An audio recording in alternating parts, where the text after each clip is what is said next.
Venezuela மீது நேற்று திடீர் தாக்குதல் நடத்திய அமெரிக்கா, அந்நாட்டு அதிபர் நிக்கோலஸ் மதுரோ மற்றும் அவரது மனைவியை சிறைபிடித்தது. அவர்கள் அமெரிக்கா நாடு கடத்தப்பட்டதாக அமெரிக்க அதிபர் டிரம்ப் அறிவித்தார். வடகொரிய அதிபர் கிம் ஜாங் உன் இந்த தாக்குதலுக்கு கண்டனம் தெரிவித்து வெளியிட்ட அறிக்கையில், அமெரிக்கா தனது ஏகாதிபத்திய அதிகாரத்தை தவறாக பயன்படுத்தி ஒரு நாட்டின் இறையாண்மையை பறித்துள்ளது.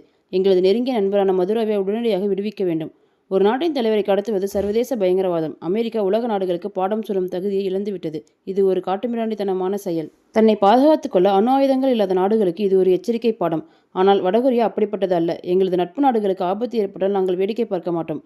ட்ரம்பின் இந்த செயல் உலகை மற்றும் ஒரு பேரழிவை நோக்கி தள்ளுகிறது. மூன்றாம் உலகப் போர் தொடங்க அமெரிக்கா விரும்பினால் அதை எதிர்கொள்ள நாங்கள் தயார். எங்களது ஏவுகணைகள் சரியான இலக்கை நோக்கி தயாராக உள்ளன. உலக நாடுகள் அனைத்தும் ஒன்று சேர்ந்து அமெரிக்காவின் இந்த அரோஜக போக்கை எதிர்க்க வேண்டும். இல்லையெனில் அடுத்த இலக்கு நீங்களாக கூட இருக்கலாம்.